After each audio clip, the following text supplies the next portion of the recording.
everybody, it's your girl Imari, and today I wanted to talk about something that I feel is really important when it comes to dating or romantic relationships, or really just relationships in general, and that's love languages. And I feel like I've run across a lot of people lately that don't know what those are and have never heard of them, so we can talk about them today. So I've been reading this book. I finished it, but it was really good. The Game of Desire by Shan Boody. And it's kind of geared more towards girls, and just how to self-reflect on things that you've done wrong in past relationships so that you can get better, in the future, and just like how to talk to people in general and just build more confidence. So geared more towards women, but honestly, not necessarily a bad read if you're a guy either. Just, apply it to yourself however you can. So she talks about love languages in this book. And I feel like she kind of breaks it down in an easier to understand way for people. So I'm going to read to you, what chapter is this? I don't know. I'm going to read this little excerpt in here. Let me see if I can see. Oh, chapter 3. How do you like your love? So, all right. So she breaks them down into like scenarios just to kind of give you a better understanding of what they are. Let me see if I can name them. So 5 love languages are physical touch, words of affirmation, quality time, receiving gifts, and acts of service. All right, so I feel like if you read the book where this came from, and it's just called The 5 Love Languages by Gary Chapman, if you read those, they might be a little like hard to understand just because it's geared maybe towards I don't want to say older, but it's geared towards a different crowd, but she kind of breaks it down in a really cool way. So imagine you're on your way home and you text your partner, your love interest, whatever they are, to let them know that you've kind of had a bad day. So how could they help turn your day around? These are the 5 scenarios. Which do you think would be best for you? Number 1, giving you a long hug and kiss at the door, then carrying you to the couch where you can touch some more. 2, they reveal that they've already cooked dinner and done the laundry. Then they press play on your favorite album, leaving you with nothing to do but relax. Number 3, they cancel their previously scheduled engagement so they can stay home with you and spend quality time. 4, they greet you at the door to let you vent about your day. They listen, affirm your perspective, then tell you that you can overcome this problem because you are blah, blah, blah. 5, when you get home, you notice a package on the table because your partner bought you something that means a lot to you. So, which one is best for you? So if you pick number 1, your love language is physical touch. So you like being really touchy-feely, you're really cuddly, you like kissing, you like just, even if for me, it's like, even if we're sitting on the couch or something, some part of my body has to be touching you. Like I have my leg on you or you have your leg on me. Like I like that stuff. Number 2, they already have cooked dinner, done the laundry. All you got to do is chill and relax. Then your love language is acts of service, if that's the one that you picked. You like favors done for you, or little things to make your life easier. That's like your number 1 way to know that a person loves you. Number 3, if they canceled their previously scheduled engagement so they can stay home with you, if you pick that one, yours is quality time.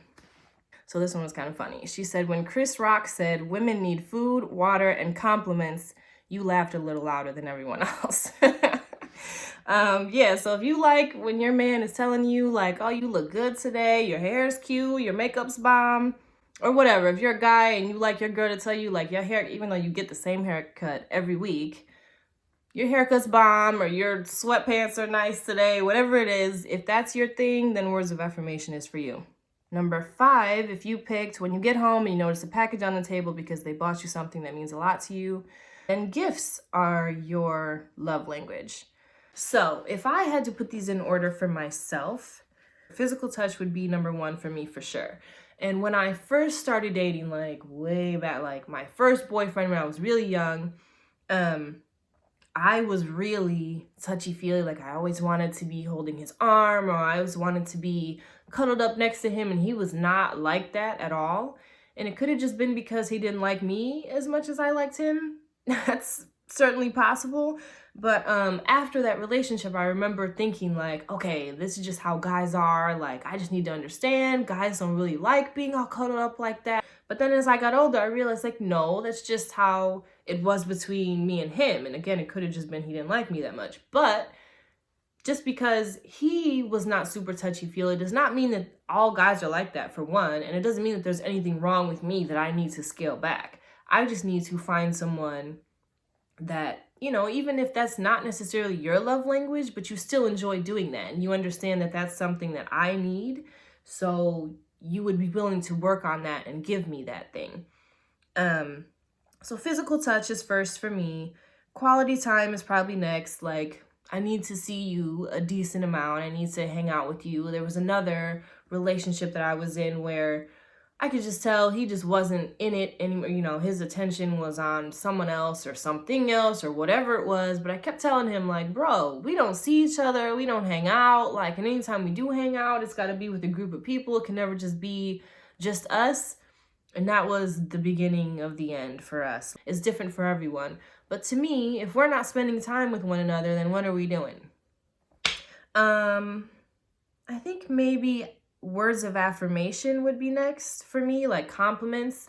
Had another relationship where, you know, if I get all dressed up and I'm cute, like, if we're going somewhere, I mean, I'm gonna get cute regardless, just because that's how I feel for myself. I like to feel good about myself. But if I'm with someone, then it's also for you too. Like, I want you to feel like, you know, proud to have me on your arm or whatever, just like I would like to feel proud to have you on my arm. But the relationship that I'm talking about, he just was like, you know, I would shower him with compliments and he wouldn't like give anything back. And I'd be like, that's weird. Like, why can't you tell me that I look nice today? And he'd be like, well, I feel like guys tell you that all day, so I don't need to make your head any bigger. you're like, but does that make sense though? Like, does it really make sense that just because some bum at the gas station on the corner told me that I'm fine, like that means that you don't have to do it? You're the person that I'm in a relationship with and you're letting men, random men on the street, do your job for you. That's how I'm looking at it. Like, that's a little weird to me, but okay. Acts of service. Yeah, that's fourth for me. I'm just so used to doing things by myself anyway, and maybe I need to get better at that. I'm so used to me handling things on my own. And I had a conversation with a girl about this on Instagram. Like, I don't know if it's a Scorpio thing. I'm not really super into like signs and all that stuff.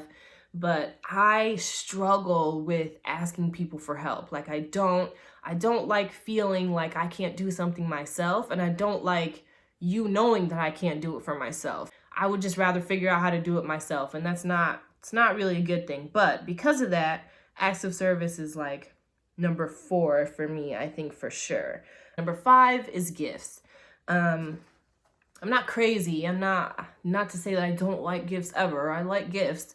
But another story, there was another guy that I dated where he would, you know, buy me jewelry and diamonds and gold and all this stuff, like would always buy me stuff. And don't get me wrong, I appreciate that. Like, I love gifts. I love getting, you know, shoes or whatever it is. I love that stuff. I'm a girl. I like that stuff.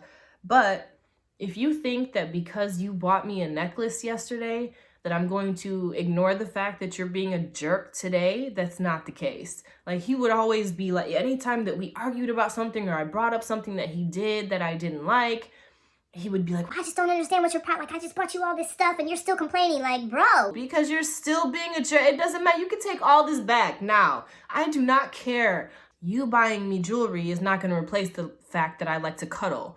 Or if I dress up for you, I would like to hear that you like what I did. You know what I'm saying? Like, none of that stuff is going to replace any of the regular, just you being a nice, kind person to me. You know what? I've run across girls before that have literally said to me, like, I feel like if I have a big house and a big wedding ring, then I could have a happy marriage.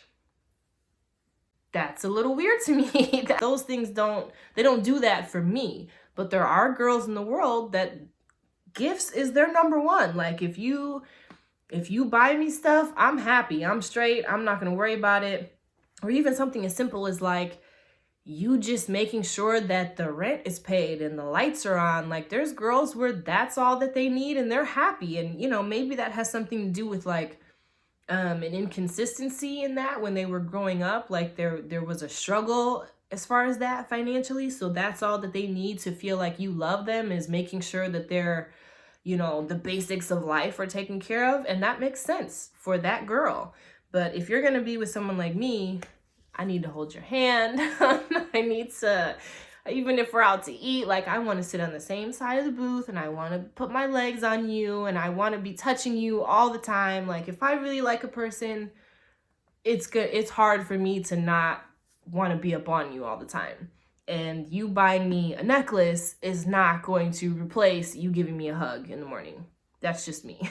So, again, I would check out, I mean, if you're interested, the book that this comes from is called The 5 Love Languages. I never actually read that book, but I did, you know, read up on love languages. And I think it's a really good aspect of relationships that people should be aware of. And you need to be aware of for yourself, especially. If you don't know what yours is, then people aren't going to know how to make you happy because you're just kind of all over the place. And if you don't take the time to get to know what your partner's love language is, y'all are going to be butting heads all the time because you're not showing each other that you love them in the way that they need to be shown. So, again, The 5 Love Languages is the book by Gary Chapman. This one that kind of breaks it down in a different way is called The Game of Desire by Shan Boudreaux. It's a good book. It's a good read. So figure it out, you guys. What's your love language? Let me know. Take this little quiz. Figure it out. Let me know what you come up with. Okay, bye. Okay, hair. You know, if you could work with me just once, that'd be great. Just one time.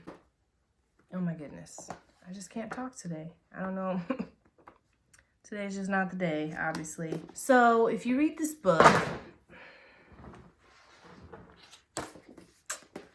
it's going great. It's going great. Really doing well. All right. Let's get it together. Pull yourself together. Woo! Okay.